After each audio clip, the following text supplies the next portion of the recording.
The Panthers are doing something that is just criminal. It's been highway robbery, no, highway bobbery.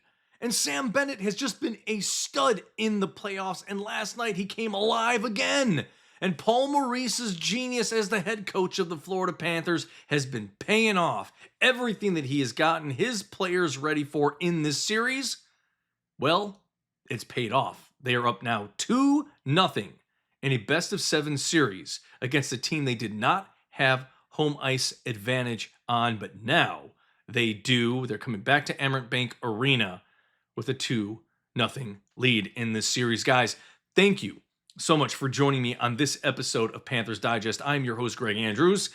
Hit that subscribe button down below so you can stay up to date with anything and everything that has to do with your defending Stanley Cup champion, Florida Panthers. Guys, you need to stay in the know, and please comment, like, and share. I really do appreciate you guys tuning in and liking and giving me some of your feedback on how these episodes are going. What a game.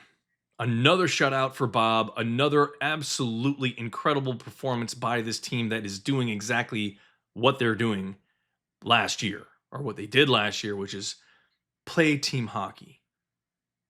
18 different guys on this team have scored goals. And ridiculous stat. Defense has been incredible.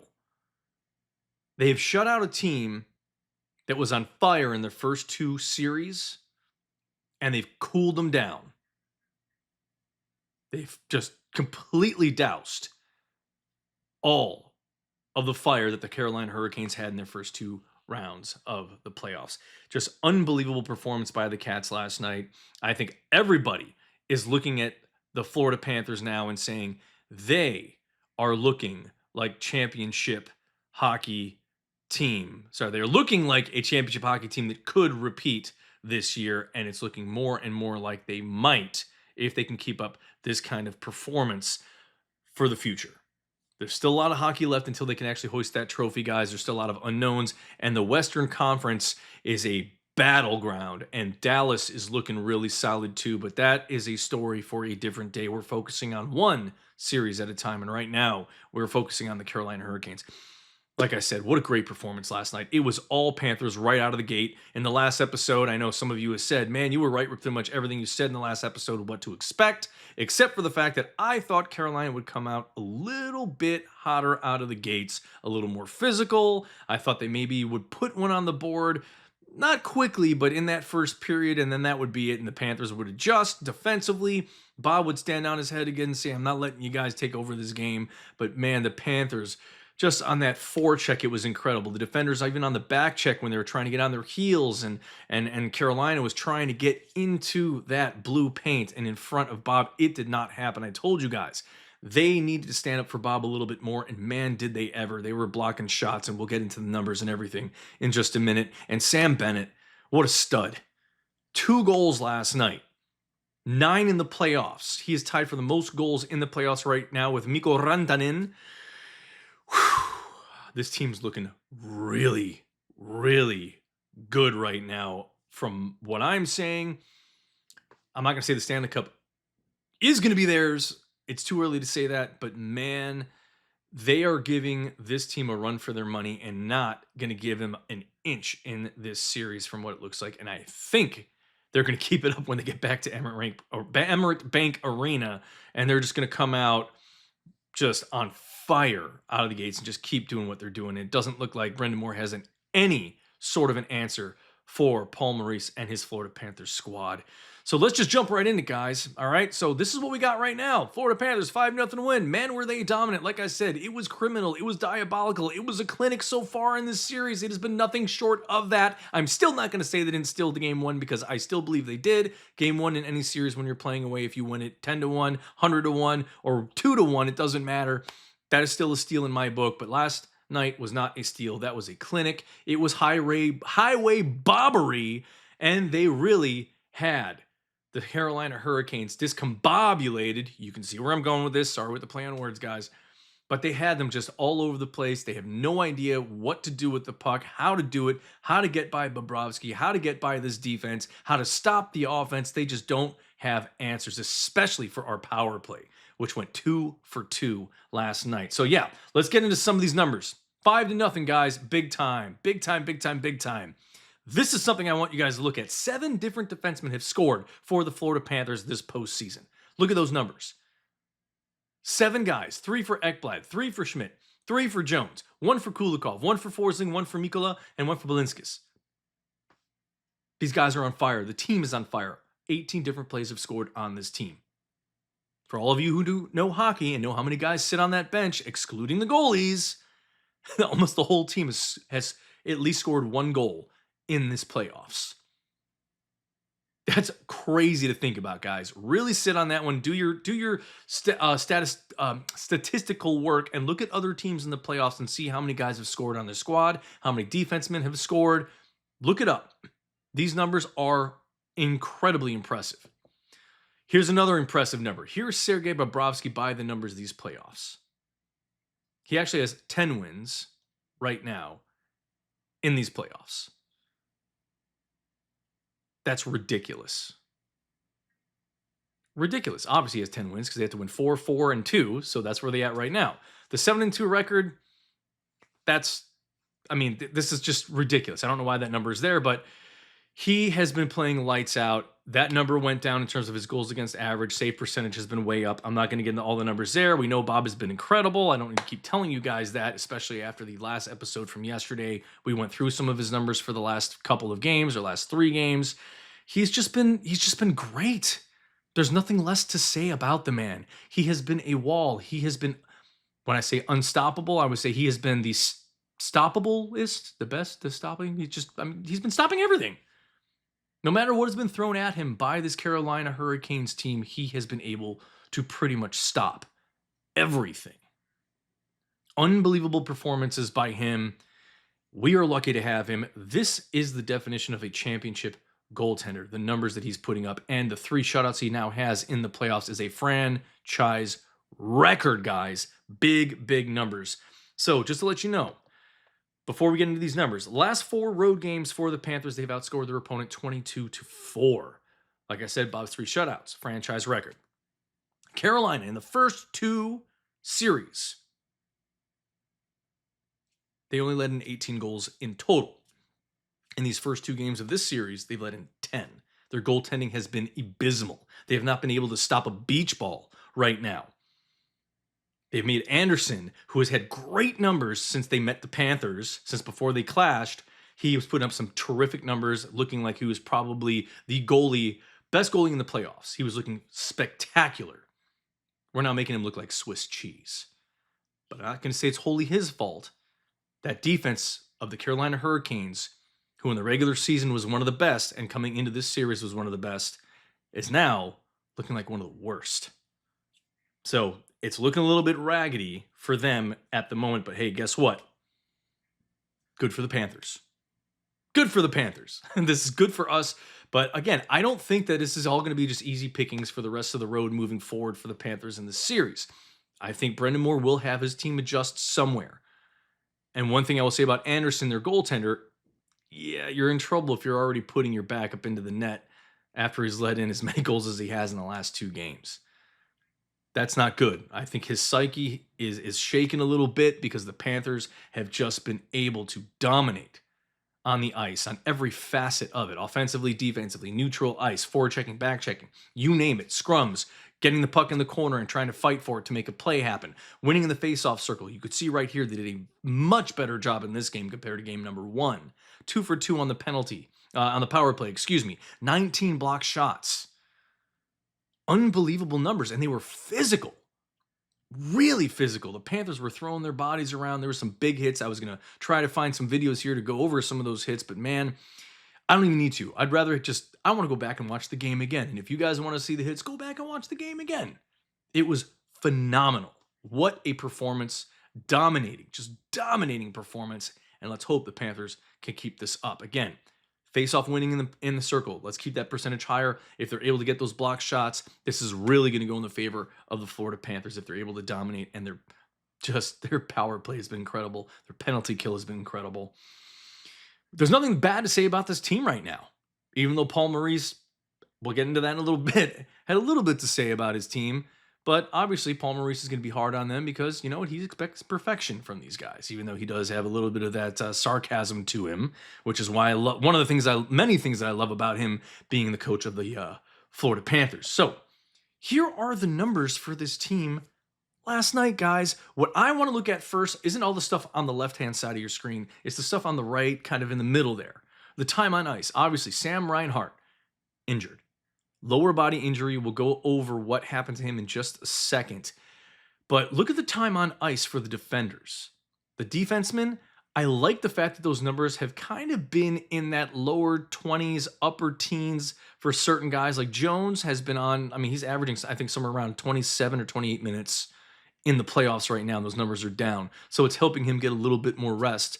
And I would say it's going to really benefit if we make the Stanley Cup Finals for him to have a little bit more rest, you know, be able to really get on the ice and just put his body out there. I mean, you know, in the last series, he got pushed around a lot. In this one, he seems to be doing the opposite and having a lot more control over the big hits, over guys trying to get to him and put hits on him. I mean, he's just been all over the place on the ice. He's been spectacular, as he always has been in this playoffs. And it's just good to see him not on the ice for 28, 29 minutes per game. And hopefully he can save some of that energy, and the Panthers can save some of his that freshness that he could have going into the finals. You know, we don't want to see him run out of gas too soon. So when we look at this, look at Carter Verhaeghe, 3 assists, guys. Matthew Tkachuk, I told you guys he was going to get a goal and assist, and man, he played great. His presence on the ice, you knew he was there this time. All of you were saying, dude, you're calling him out like he's got 10, 7 assists and 3 goals. Dude, his presence on the ice was what I was talking about. Not his inability to score, his inability to assist. I know he can assist. I know he can score, but he wasn't doing enough on the ice outside of that. Those intangibles that are there that he brings, you weren't really looking for him on the ice. Yeah, the camera was on him, but what was he doing? Now, last night, he was everywhere. He was everywhere. He was really, really creating these plays. He was talking up a storm on the ice. He was getting guys' faces. He was more effective. He was a presence. That is what I was talking about when I was said, where was Matthew Tkachuk so far in this playoffs after those first 3 games against Tampa, in the first round? He has showed up. I told you, I think this is going to be that turning point for him. So we also look at Sam Bennett. 2 goals, 1 assist. That line, Bennett, Tkachuk, and Verhaeghe, 8 points last night. That is what we're looking for. And what I'm telling you is I was going to go through all the lines and go through the numbers about their goals and their assists, hits, all that stuff. Everybody's sharing the wealth on this team, and I love it. Everybody's putting in the work. Everybody is making plays. Offense, on defense, in the neutral zone. They are working as a team. There is nobody on this team that is greedy. Not a single guy on this team is. I love it. That is championship hockey. That is championship hockey. Let's keep moving forward, guys. So, Carolina Hurricanes. Look at the numbers for their goaltenders on the bottom first. A 75% save percentage for Anderson. Oh, man, that's not very good. And an 80% save percentage for their backup. Not very good numbers, guys. And Svechnikov, look at that. Look at the plus minus for that man. -3 and a cheap shot. Roughing penalty on him for the hit to the head. Yeah, I know, guys. All of you who are Carolina fans, you could say, "Oh, well, you got cross-checked in the back." Okay, they all do it to each other in the game, but you don't go up behind the guy, push him into the boards near the bench, and then clock him in the back of the helmet. It's dirty play. You don't need to do that. Same thing as firing the puck at an opponent. You don't do that, man. This is hockey. You don't do that crap. The puck can you really hurt someone with that thing with the intent to injure it because you can use the puck as a weapon. But I digress. The lines that I drew here are the guys in that first line. Absolutely nothing. Absolutely nothing there. Even look at the shots. There's nothing. There was nothing. I mean, Bobrovsky had to stop 17 saves. There were a couple of times, like 2 or 3 times, where you're like, okay, that's a hell of a save. But they really didn't do much. They really didn't do much. I mean, their defensemen did more in terms of shots and trying to create chances than their guys, their centermen, and their forwards. Just look at the numbers. Look at the shot attempts. It speaks for itself. Let's keep moving forward. Goaltending this postseason. I brought this up because I want you guys to see a couple of things. The Florida Panthers, their goals against per game is 2.21, the lowest in the playoffs right now. Shows you how great their defense has been. The save percentage is only at 91%, but remember some of the other games where it was those real tight games, a lot of scoring in that second round series against Toronto in some games, and that doesn't help your numbers. But again, it's going to be off-putting, but a little bit untrue. Those numbers are a little bit false there because it's not really telling the whole story. Excuse me, I got something in my eye. Of what has really been happening on the ice. Bob has been playing great. He's been getting better every series, and even when he has faltered a little bit and lost, and maybe 4 or 5 went by him, he comes back and he's able to rebound and get his psyche back and just refocus on what he needs to do to help his team win a game, as well as the defense of the Panthers. They readjust, recalibrate, get back on track, and just make sure they're doing what they need to do. Stick to the game plan that Paul Maurice has because it works. I've said this before. Everything that he has done for the Lions in this playoffs, getting rid of Nico Sturm, okay, Sam Miskevich is out of there. It has worked. I'm not downing those guys. I think they're both phenomenal players. Sam Miskevich is going to be a great player for the future that will help build on this team for the future, because he's young. He got some experience in the playoffs. Maybe they do bring him in. We'll see what happens, especially with the Reinhart injury. Let's see who comes up. I have a feeling, I don't know. I don't want to say anything yet because I want Paul Maurice to say it first. There's too much speculation around what is happening with his injury. But yeah, save percentage, they're 5th in the playoffs as of right now. But again, let's keep moving forward. Here's the injury. This is something that could be a little bit worrisome, but when he was out, he only played about, a little over 5.5 minutes. He was out. Everybody else stepped up. It was like he wasn't missed. The Panthers were able to do what they needed to. Next man up. They all played great. It wasn't a big deal that he was out, but we have to see how bad was that injury, and let's actually go over it right now. Let's take a look, guys. So here is what we were looking at. Here's what we were looking at with that hit that happened to Sam Reinhart. Here we go. It's hard to see right there. You could see the guy's coming in trying to do a hip check, but it's going right at his knee. And here we go. Oh, excuse me. There. The knee bends in. Of course, the camera's moving, following the puck, but watch his knee right there. Ouch. Ouch. ACL, MCL, who knows? But the fault of ice doesn't help either. But still, that was just a brutal. Go one more time. Brutal looking injury. Let's hope he's okay. Let's hope it's not even a strain or a sprain, whatever the hell they're going to say and they diagnose it as. Let's hope he's all right and he can come back into the series, worst case scenario, into the Stanley Cup Finals, because he is going to be missed. Even though this team has been playing lights out, I still think it's a worry for this team only because he is such an integral part of that offense on that first line with that chemistry with Barkov and with Rodriguez right now. But we'll see who is going to take his place on that first line if he doesn't play. But we will know more. Let me get back to this. We'll know more on Saturday. So status for Game 3 versus Carolina will be updated on Saturday tomorrow. So right now, who knows? Who knows? So I hope he will be fine, but who knows right now? So this is where the Panthers are right now. This is where they stack up in the postseason in terms of all the different rankings. Complete leaders. Goals, Sam Bennett tied for first with Mikko Rantanen. 9 goals. Look at the plus minus. Bottom left corner, guys. 4 out of the 5 top guys are Panthers. And look who the 3 top guys are. That is everybody on the third line for the Florida Panthers. That is Lundell, Marchand, and Lustranen.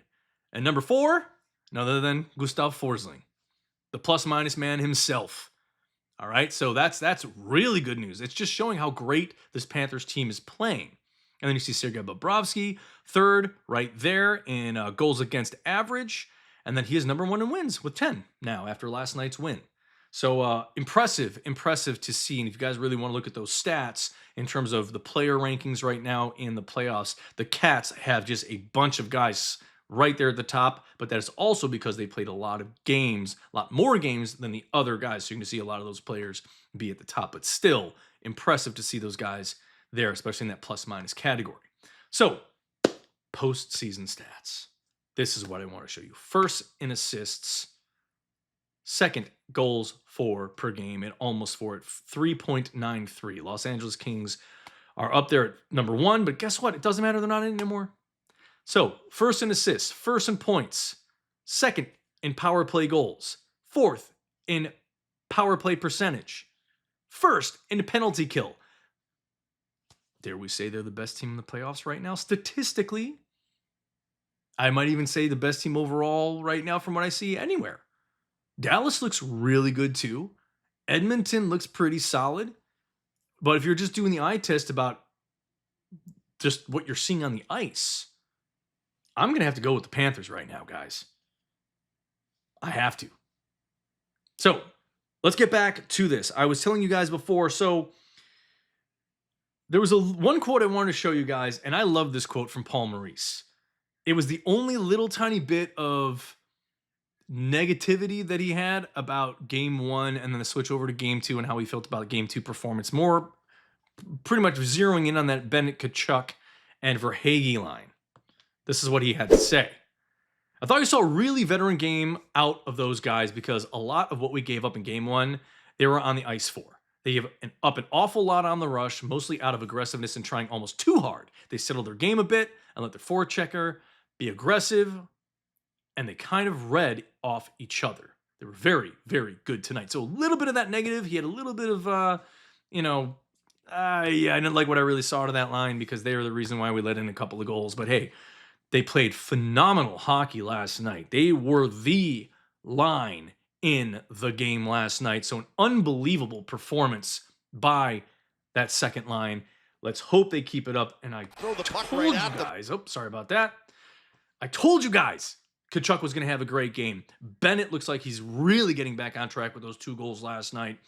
And one of the things we'll talk about in the future, I don't want to do it now, is some of those guys that are going to be free agents at the end of this year, like Marchand, like Bennett, will we see them stay as a Panther? Are they going to be willing to take less money and say, you know what, I want to be a part of a championship contender? Can we make this team a team that will keep every year for maybe the next 3 or 4 years a perennial championship contender?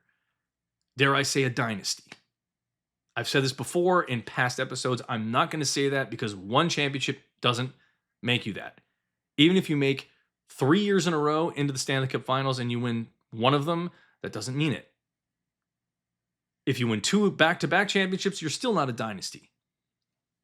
Look up the definition of it, guys. I'm just saying right now, if these guys take less money, I mean, I do think Sam Bennett, can he be a $10 million a year kind of guy? Possibly. He's playing like it. One of the top paid guys in the league? I don't think so. But he looks really good in the playoffs. He's had a really standout year this year. And he knew it too because he knows he wants to get paid. He wants to be recognized as one of the best guys out there right now. Especially, he's just been throwing the puck at the back of the net like it's easy pickings for him. And then Marchand, we'll see what happens. But guys, exciting stuff. What a great game last night. One thing I did want to say, one of my favorite parts of last night, I'm going to give you Greg's moment, was Sebastian Aho, after one of the plays, was getting a little shovey. Gave a little shove to Mikkola, started talking into his face. So Mikkola, being as big as he is, slowly gets into his face, skates towards him, and Aho wanted nothing. He just went, no thanks. Skated backwards, wanted nothing to do with Mikkola. That, to me, shows that the Carolina Hurricanes, they're scared. They have no idea what to do, and they are frustrated. That's why there was a lot of penalties by them. Stupid penalties. Not a lot. But a lot of hits that I saw were a little bit dirty in the last 2 games. They're showing their frustration. They're wearing that frustration on their sleeves, especially with the hit to Tkachuk, that roughing call. That showed frustration, sheer frustration. And I do love the fact that Marchand did get a little retribution with that little cross check, that hard cross check at the end of a play where the whistle was blown. I love it. I love it. But anyways, guys, I'm not going to digress anymore. Svechnikov, again, frustrated. The whole team is frustrated. Who knows what they're going to do? to adjust. I don't think it's going to be possible for them to do it. But anyways, guys, what a great game last night. Got another one coming up. Keep your eyes peeled. More videos will be on their way. Guys, thank you so much for tuning in. Don't forget to hit that subscribe button down below and comment, like, and share. Excuse me. Again, I'm Greg Andrews. Thank you for joining me on Panthers Digest. I will see you guys next time. Go Cats.